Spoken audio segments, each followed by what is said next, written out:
बिस्मिल्लाहिर्रहमानिर्रहीम। ज़ंजीर दिल के साथ मैं हूँ शादाब रियाज़ और 3 टॉपिक्स के ऊपर हम बात करेंगे।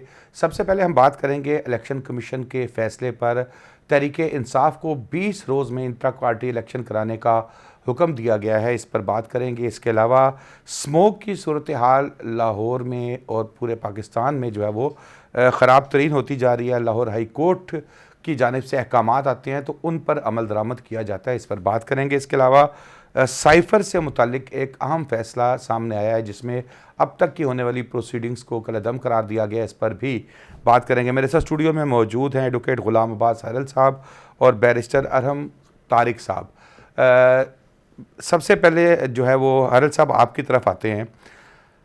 इलेक्शन कमीशन की जानिब से एक फ़ैसला आता है और तहरीक इंसाफ का इंट्रा पार्टी इलेक्शन कलअदम करार दे दिया जाता है। हरल साहब, किस कानून के तहत ये जो है वो उसको कलअदम करार दिया गया है?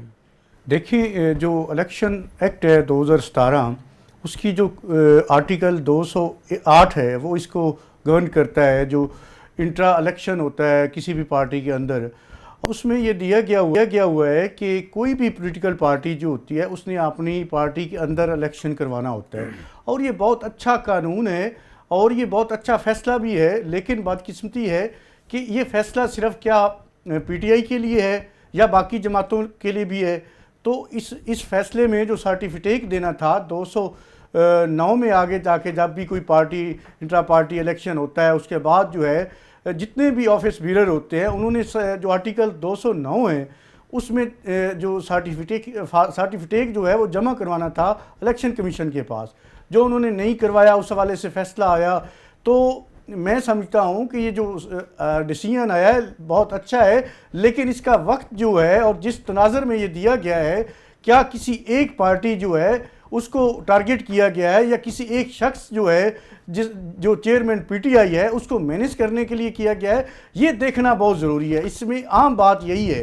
तो इस हवाले से और आजकल जिस तरह जो हालात हैं, क्या आपको भी पता है शादाब साहब, इस हवाले से आपने वीलॉग भी बहुत अच्छा किया कि क्या पाकिस्तान तरीके इंसाफ जो है उसको किसी कारकुन को कोई जलसा या कोई कंपेन, इवन उनको जो कर्नल मीटिंग है वो नहीं करने दी जा रही। तो क्या इन हालात में क्या मुमकिन है किसी पार्टी के कारकुन के लिए या किसी लीडर के लिए कि वो कंपेन करे? और इसी आर्टिकल का जो आगे सब सेक्शन 2 है वो ये कहता है कि उनको एक इक्वल अपॉर्चुनिटी दी जाए, फेयर अपॉर्चुनिटी दी जाए कि वो अपनी जो कंपेन है वो कर सकें इलेक्शन के हवाले से। बिल्कुल ठीक ऐसा है। तो कोई नजर नहीं आता की तरफ चलते हैं।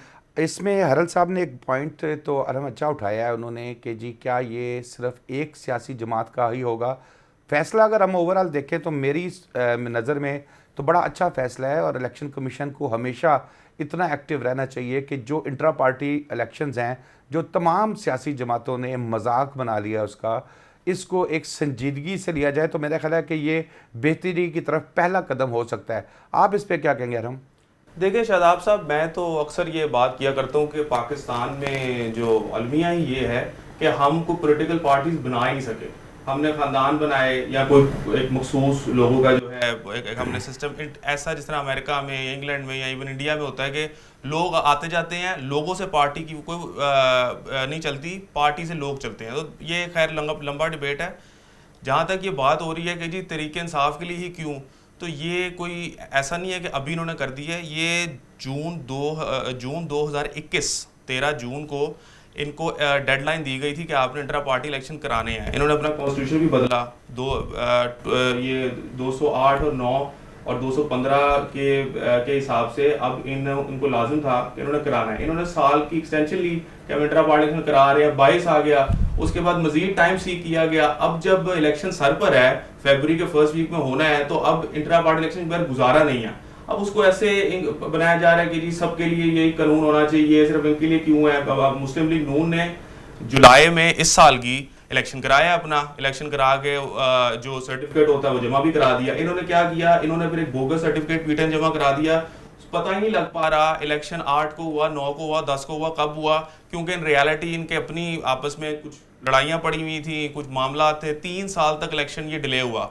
इलेक्शन अब जनरल इलेक्शन सर पर आ गया, तो इंट्रा पार्टी इलेक्शन अगर इनको अभी भी ईसीपी ने मेरे ख्याल से लीनियंट व्यू लिया है, क्योंकि 215 सबसेक्शन 4 के तहत इस वक्त ये डिस्क्वालीफाई हो जाने चाहिए थे अगर आप स्ट्रिक्ट रीडिंग करें कानून की, मगर इन्होंने कहा चलें आपको 20 दिन और देते हैं, तो ये अभी भी अपना करा लें, इंट्रा पार्टी इलेक्शन करा लें और इलेक्शन के लिए। लेकिन अरब इस पे मेन पॉइंट जो अभी हरल साहब ने भी लिया है, वो जहां पर एक सियासी जमात को कॉर्नर मीटिंग करने की इजाज़त नहीं है इस हालात के अंदर, वो कैसे इंट्रा पार्टी इलेक्शन जितने बंदे इकट्ठे होंगे वो फिर बाद में गाड़ियों में उठा के ले जाएंगे। सर तो पहले भी तो कर सकते थे ना, 2021 से ये तो इसकी एक्सटेंशन सीख कर रहे हैं, 2021 से 6 नोटिस अभी तक ईसीपी को दे चुकी है कि आप इंटर पार्टी इलेक्शन कराएं, तो पहले तो ये सिचुएशन नहीं थी, अब ये आ गई है जब सिचुएशन सर पर इनके। तो अब चलें इधर एक ब्रेक ले लें, ब्रेक के बाद फिर गुफ्तगू का सिलसिला जारी रखें।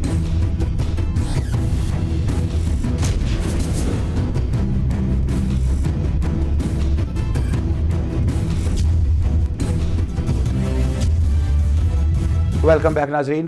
तो हरल साहब और अरहम साहब, अब आपकी तरफ दूसरा अहम सवाल जो आप दोनों हजरात ने डिस्कस, अरहम आपने ज़्यादा किया है इस पे, यार मुस्लिम लीग नून में या तहरीक पीपल्स पार्टी में भी जो इलेक्शन होते हैं वो आप देखें किस तरह के इलेक्शन होते हैं कि जी मैं कह रहा हूँ बड़े मियाँ साहब सदर, छोटे मियाँ साहब नायब सदर, उससे छोटे मियाँ साहब डिप्टी नायब सदर, मतलब ये इसी तरह पीपल्स पार्टी में ये इलेक्शन तो नहीं है ना, फिर तो ये तो सिलेक्शन हुई।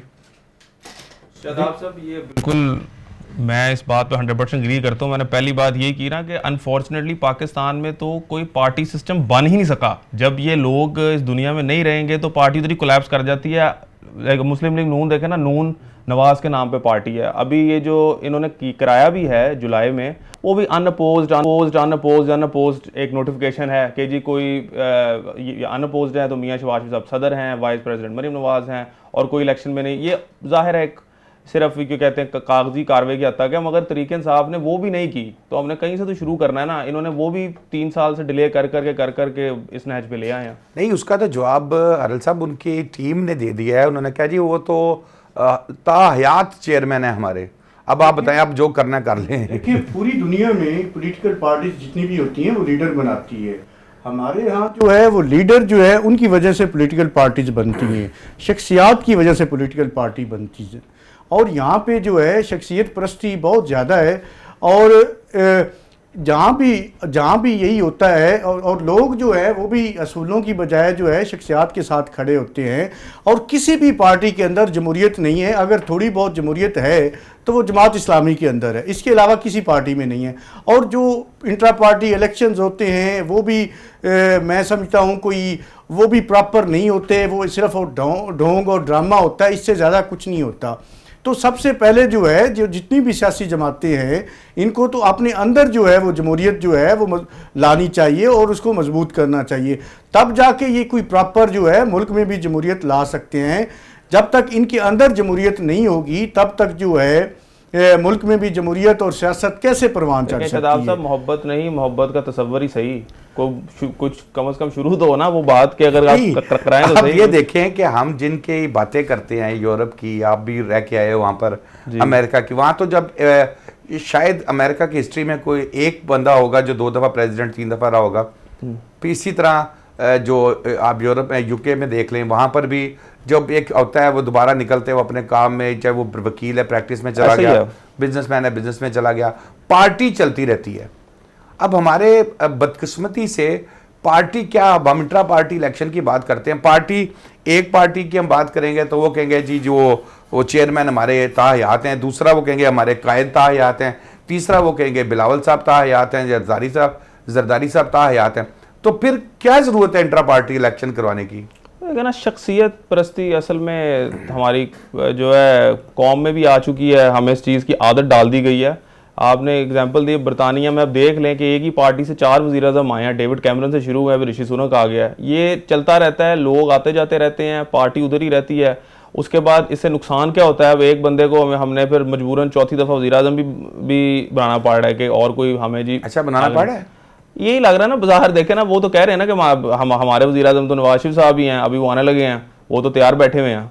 तो ये फिर इसको चेंज करने के लिए इसका हल यही है कि इंट्रा पार्टी इलेक्शन कराएं, कहीं से रवायत शुरू करें, इलेक्शन एक्ट पे ट्रू लेटर एंड स्पिरिट पे उसको फॉलो करें, लेकिन ये पार्टीज अवॉइड करती हैं। तो फिर ऐसा ही होगा ना, फिर देखें, फिर 20 दिन का सही टाइम दिया ना उन्होंने। तो अरल साहब, ये ज़्यादा बेहतर नहीं है कि अब ऐसे ये जैसे 20 दिन का कहा है इनको तहरीक इंसाफ को, अब 20-20 दिन बाकी पार्टियों को भी कहे उन्हें कि यार ये ताहयात चेयरमैन ये माइनस करो और आम जितने भी लोग हैं सब में इलेक्शन कराओ, ताकि कुछ शफाफ निकल के सामने आए।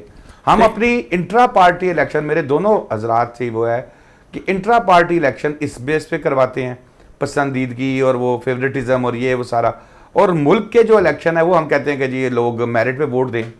देखिए, जिन मखसूस हालात में ये फैसला दिया गया, तो मुझे तो यही बादी नजरी ये नज़र आ रहा है कि ये एक चेयरमैन पीटीआई जो हैं वो इस वक्त जो है इंट्रा पार्टी इलेक्शन की कैंपेन करना तो दूर की बात है, वो हिस्सा भी नहीं ले सकते। उसके बाद जो वाइस चेयरमैन हैं शाह महमूद कुरैशी साहब हैं, बाकी जितने भी आप इनके देख लें लीडरान जो हैं सारे तो पलाबंदे सलासल हैं, तो वो कैसे कंटेस्ट कर सकते हैं इंट्रा पार्टी इलेक्शन। और मैं समझता हूँ कि अगर ये मामला जो है वो हाई कोर्ट में गया तो वहाँ से जो इलेक्शन कमीशन का ये ऑर्डर है वो सस्पेंड हो जाएगा। और ये जो है इसमें, और आपने जैसे कहा, आपने बहुत अच्छी बात की कि सारी पार्टी जो हैं, जितनी भी सियासी जमातें हैं, सबके लिए जो है वो एक ही कानून और असूल होना चाहिए, और यही रूल ऑफ लॉ है। अगर इस मुल्क में रूल ऑफ लॉ नहीं होगा तो इसी तरह किसी कोई पॉलिटिकल पार्टी आपकी फेवरेट होती है, किसी को आप जो है वो आप उसके एंटी सारे काम करते हैं, पॉलिटिकल इंजीनियरिंग करते हैं, उसमें जोड़ तोड़ करते हैं, उसके बंदे तोड़ के बाकी पार्टियां बनाई जाती हैं। तो ये जो हमारी एक तारीख है कि पॉलिटिकल इंजीनियरिंग की जाती है इस मुल्क में, किसी जमात को बनाया जाता है, किसी को तोड़ा जाता है, ये जब तक मामला ख़त्म नहीं होगा, इस तरह जोड़ तोड़ वाला सिलसिला जारी रहेगा, तो कोई फायदा नहीं है इस तरह के इंट्रा पार्टी इलेक्शन करवाने का। इस बात से आपकी याद आया कि वो जिन मौसूफ को चेयरमैन तहरीक इंसाफ कहते हैं वो तो वैसे ही नाअहल हैं, वो तो ये इलेक्शन लड़ भी नहीं सकते इंट्रा पार्टी। अच्छा, इस पे भी यार जो तहरीक इंसाफ के लोग हैं वो ये कहते हैं कि जी वो तो सज़ा सस्पेंड हुई है। हालांकि मेरा पॉइंट इसके ऊपर ये है कि जो सज़ा बिल्कुल जो वो सस्पेंड हुई है, लेकिन नाअहली सस्पेंड नहीं होती। इस पे भी दोनों आप अपना पॉइंट, वो ठीक पॉइंट है आपका। देखें, सेंटेंस क्या होती है? सेंटेंस होती है प्रिजन सेंटेंस, आपकी वो सस्पेंड हो गई, एक्विटल नहीं होता। इसमें सुप्रीम कोर्ट में बड़ी क्लैरिटी है, कहते हैं कि एक होता है एक्विटल, एक होता है with the effect of an acquittal. ये यानी कि आपका इसका ये मतलब नहीं है कि आप बाइज्जत बरी हो चुके हैं, बाइज्जत बरी होंगे फिर आप नाअहली से बचेंगे, तो वो नाअहल है इस वक्त वैसे ही। नहीं, देखिए, वो तो 426 में जो उन्होंने सेंटेंस जो है सस्पेंड की, फैसला अभी तक वही बरकरार है। फैसला तब वो ख़त्म होगा जब उसकी अपील का फैसला होगा। लेकिन जो उनको 426 सीआरपीसी में सजा जो है वो सस्पेंड कर दी। मीनवाइल उन्होंने अदालत में, चूंकि शॉर्ट सेंटेंस थी और उसमें बहुत सारे जो है कानूनी नक़ाइस थे जिस वजह से सजा सस्पेंड होगी। यहाँ ब्रेक ले लेते हैं, ब्रेक के बाद वापस आएंगे तो स्मोक की सूरत हाल पर डिस्कस करेंगे और बड़ी बुरी तरह मुतासिर है, और पहले नंबर पे दूसरे नंबर पे हमारी रेस जो है वो मुसलसल जारी है ब्रेक के बाद।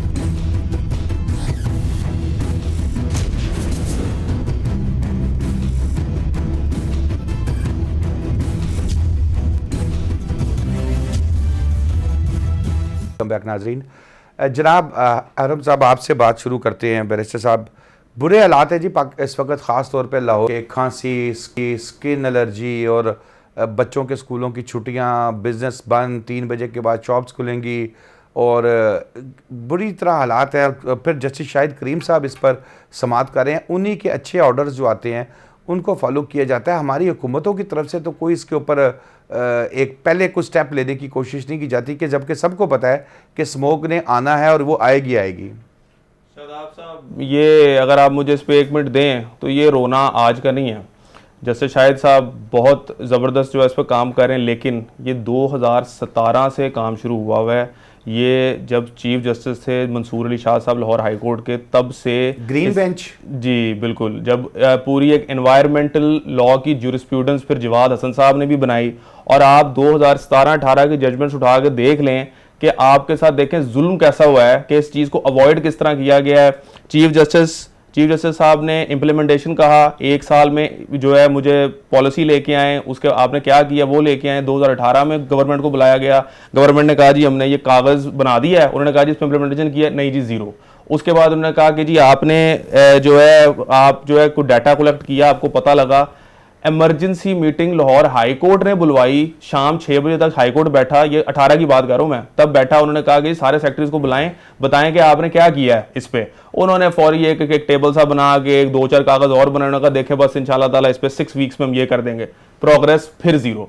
फिर हाई कोर्ट ने बुलाया, उन्होंने कहा जी हमने जो आपकी ये एनवायरमेंट प्रोटेक्शन डिपार्टमेंट है उसमें हम ये फलाना फलाना फलाना फलाना काम कर रहे हैं, हमें बस आप 6 महीने दें, 6 महीने हम ये कर देंगे, प्रोग्रेस फिर ज़ीरो, 0/0/0। उसके बाद जवाद हसन साहब ने एक आपको पूरा तफसीली, वो 70 पेज की जजमेंट है, उन्होंने एक चीज़ बात की कि जी हाउसिंग सोसाइटीज़ बनती हैं, उस पर भी रेगुलेशन होनी चाहिए कि जी जहाँ आप 1 एकड़ खाली कर रहे हैं तो 10 दरख्त लगाएं, ऐसे करें वैसे करें, डायरेक्शंस दी, बड़ी लंबी है वो, 10 डायरेक्शंस दी, उस पर प्रोग्रेस फिर ज़ीरो। ये वो तब दौर चल रहा था कि कोरोना काटता है वाला, कि समझ नहीं आती थी आपको कि गवर्नमेंट में ना इतनी कॉम्पिटेंस थी, और शुरू से ही नहीं है, अब भी नहीं है, कॉन्टिन्यूसली 5 साल अवॉइड कर करके हमें इस नहज पे पहुंचा दिया है।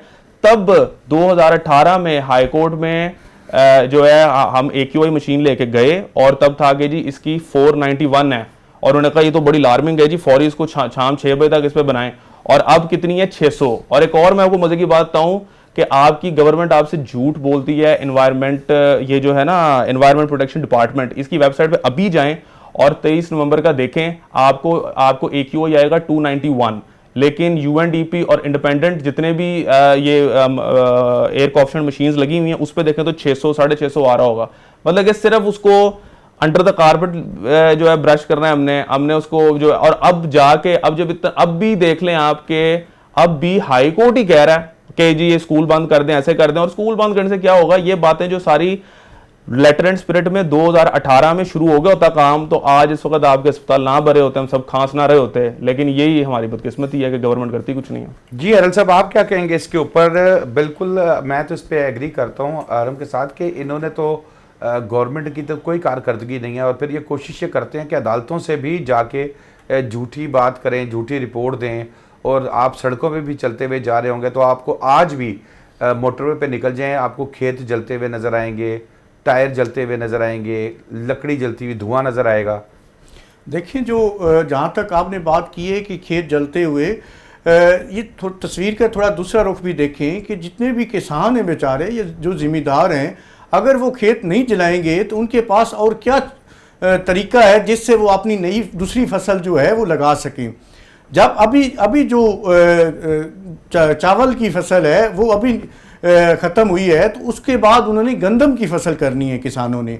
क्या गवर्नमेंट ने ऐसी कोई सब्सिडीज किसानों को देती है जिससे वो फौरी तौर पे ये जो है दूसरी फसल लगा सके? और जहाँ तक इसको ऐसी जो मशीनरी है वो इतनी महंगी है, क्या ताल्लुक? नहीं, मैं अर्ज करता हूँ ना, आपने किसान को भी फैसिलिटेट करना है। जहाँ जो मशीनरी है जिसके ज़रिए आपने चावल की फसल जब काटते हैं, उसके नीचे जो बाकियात होती है उसको ख़त्म करने के लिए, जो एक तो पहली बात है हमारे मुल्क में उस तरह की कोई मशीनरी अवेलेबल नहीं है। अगर कोई है चीदा कहीं पे मौजूद है तो वो इतनी महंगी है कि वो आम किसान के लिए उसको इस्तेमाल करना जो है वो नामुमकिन है। तो इसलिए ज़रूरी है कि हमें सिर्फ हम एक कोई हमारे यहाँ इशू बन जाता है कि स्मोक आ गई है, उसकी जो इशू बनता है, जिस वजह से बनता है, उसकी जड़ तक नहीं पहुँचा जाता।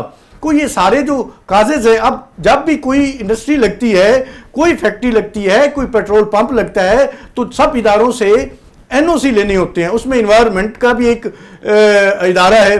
तो ये जो 2 मिनट रह गए मिलते हैं जाते जाते, अब हम साइफर 2 मिनट में रह गए हैं, इस पे आप लाइन बता दें।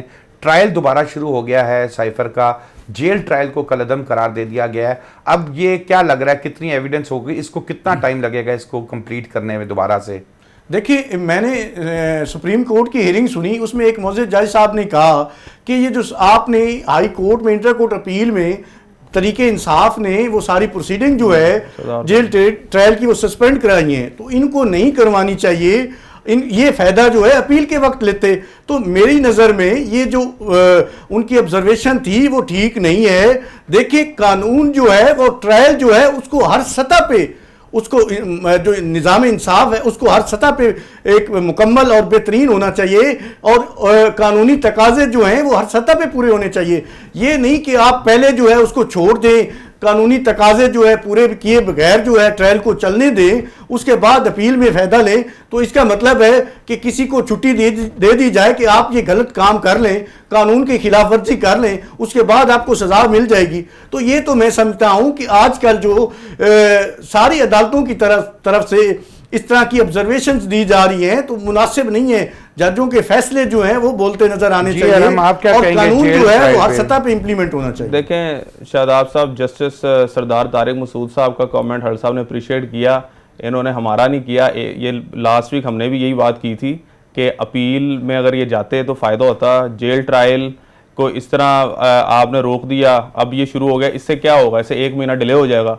अभी हुकूमत, मेरे ज़ाती ख्याल से हुकूमत दोबारा अब एप्लीकेशन देगी। सिर्फ डिफरेंस ये आया है क्योंकि ये टेक्निकलिटी पे उड़ा था ना, इस बात पे आया था कि जी आपने डिपार्टमेंट से परमिशन बाद में ली, जेल ट्रायल आपने पहले शुरू कर दिया, तो लिहाजा इसको जो है वॉइड एब करके अब इसको जो है दोबारा उधर ले आए। तो ये अब देंगे एप्लीकेशन, दूसरी साइड से इसके आर्गूमेंट्स आएंगे, वो आर्गूमेंट से आएंगे जेल में दोबारा लेके ही चले जाएंगे। लेट से नहीं भी लेके जाते तो अल्टीमेटली जो सारे फॉल्ट्स थे वो अब करेक्ट करके एक ज़्यादा जो है इनके खिलाफ जो है सख्त केस बनाया जा सकता है।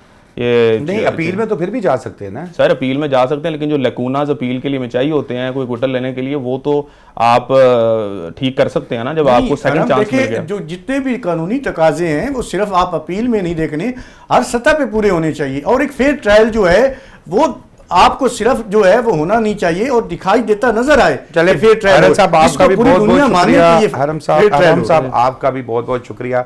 नाज़रीन, आज के लिए इतना ही। नए टॉपिक्स के साथ फिर हाजिर होंगे। शादाब रियाज को इजाज़त दीजिए। अल्लाह हाफ़िज़।